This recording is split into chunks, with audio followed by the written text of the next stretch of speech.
a belated August and September reading wrap-up. Basically, ever since Victober became a thing, my August and September reading really takes a dive.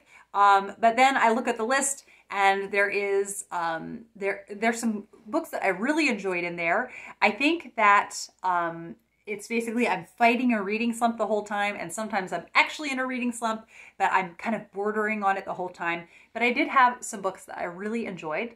And the first one is The Sermon on the Mount by Sinclair Ferguson. This is a lecture series, him talking about the Sermon on the Mount that Jesus preached and the ramifications of it. And he's an amazing lecturer. I really liked this. I've tried to listen to a couple other of his audiobooks, but it's other people reading it and it doesn't have his beautiful Scottish brogue. So I'm not as interested. I would want to read physical copies of those. It just, the whole thing together, he's a marvelous lecturer and I highly recommend it. Then Wednesdays in the Tower by Jessica Day George. I'm listening to the audiobook series with Peter. So when we finish the whole series, maybe we will come and do a wrap up for you of that series. We're in the last one, which is Saturdays at Sea. And we love these books. I love seeing where this is going because I did not predict at all what was going to happen. And I'm really just having fun, being along for the ride. Then I read Acqua, Alta by Donna Leone. This is I think it's the 5th in the Commissario Brunetti series, which takes place in Venice.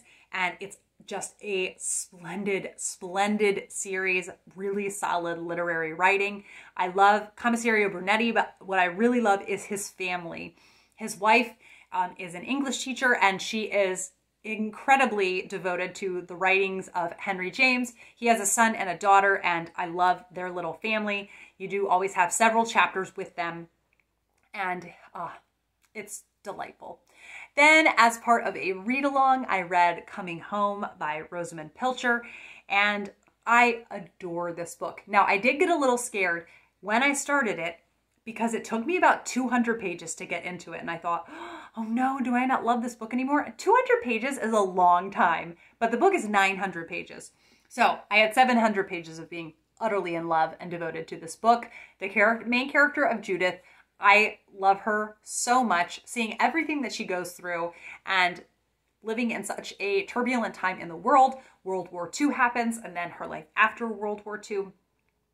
It's just such a good book. If you like kind of domestic fiction, please, please try Rosamunde Pilcher. She's so good. And then we get to Shepherd's Abiding by Jan Karon. This is one of the like novella kind of Mitford books, and I don't enjoy that as much. I love the big lengthy ones with kind of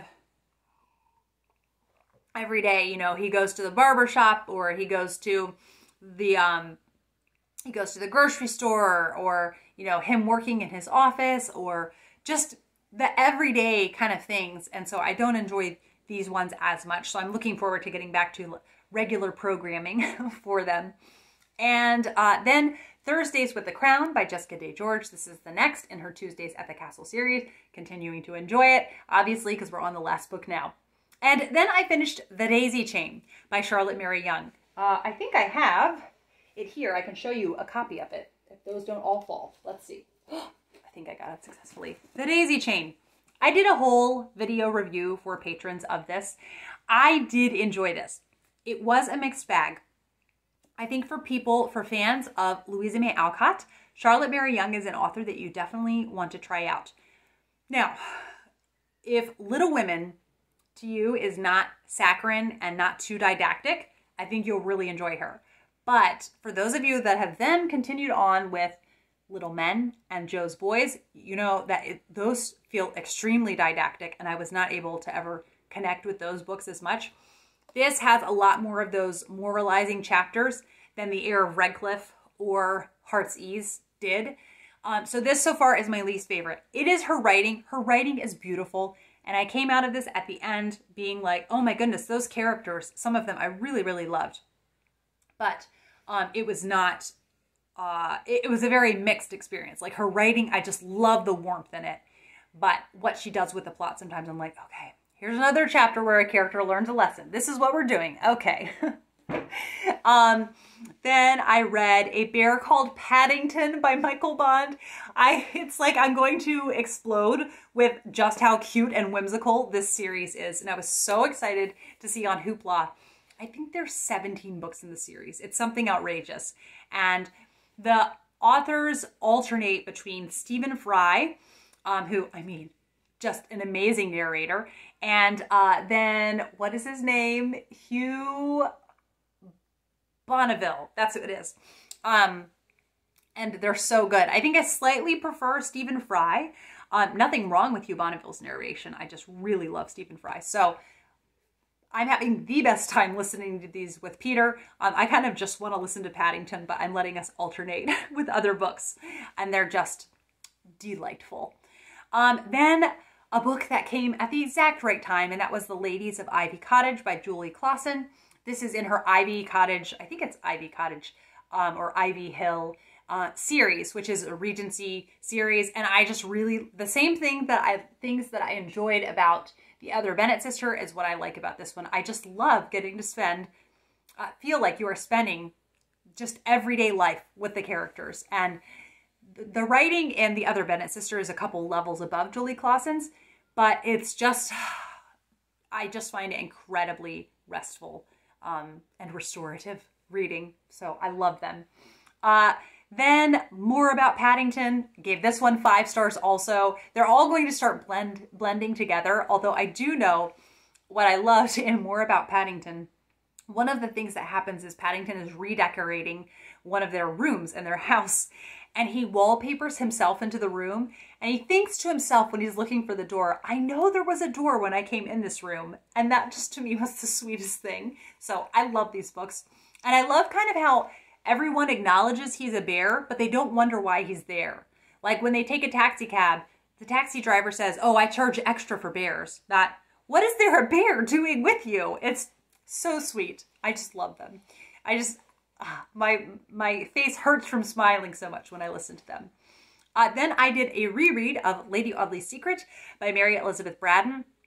And I drove to a wedding in Ohio, and it was around a 9-hour one-way drive. And on the way there, I tried to listen to Pillars of the Earth. I'm very sad about this because it was amazing writing. And I was really invested in the characters, but it just got to where it was just too upsetting what was happening in the plot to me. So I was sad because I was fascinated by what was happening, but it was really upsetting. So then on the way home, I started Lady Audley's Secret. I was like, I want to reread this, so I'm ready for our discussion the end of September. And I think I may have even liked it more the second time around. So sometimes you come back to a favorite book and you're like, I don't know. And I loved this. Primarily the character of Alicia, who is Lady Audley's stepdaughter. I loved her character. She is feisty, and she's honestly, I think, as cool as Marian Halcombe. So, just loved her.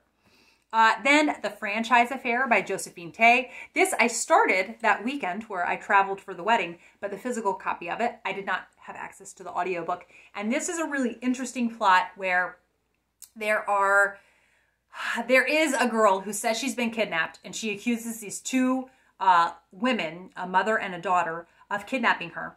And she knows these things about how the inside of their house looks that she should only know if she had been in the inside of their house. But they're saying, what is she talking about? We've never met her. Why would, we definitely did not kidnap her.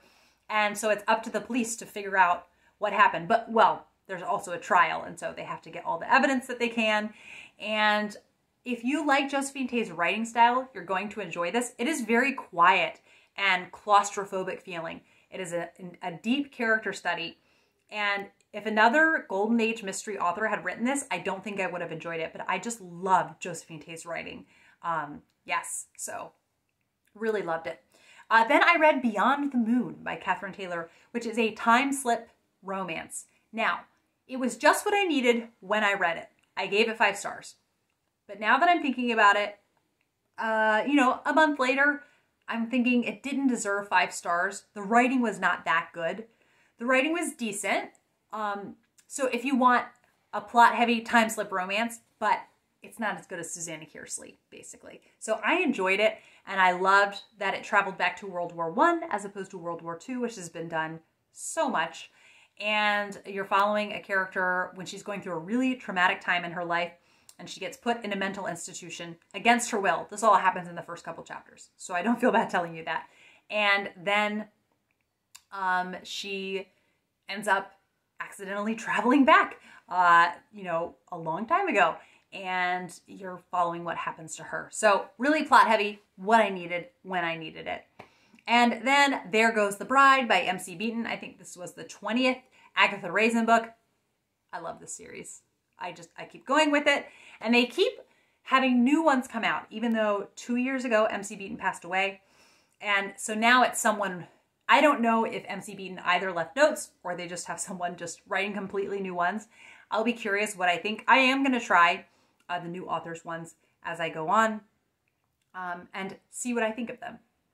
Then The Tale of Holly Howe by Susan Wittig Albert. This is the second in her Beatrix Potter detective series. And the same things that I love about the other Bennet's sister is this one. And this is, they're kind of barely detective, they're barely a detective series because there is a lot of slice of life in this, and I love that about it. So the mystery kind of takes a back seat, but I'm extremely okay with that. And then one that got 5 stars, I would still give it 5 stars now, was Miss Adeline's Match by Joanna Barker. This was one of the sweet romances I bought at the very beginning of the year, and I kept meaning to get to. And then when I was in the depths of my reading slump in September, waiting for Victober to start, I saw Joanna Barker posted on her Insta stories this just beautiful reel showing all the autumnal qualities about Miss Adeline's Match. So I said, oh, it's just what I need. Because I was thinking they were all kind of spring and summer reads. But once I picked it up, I was like, oh my goodness.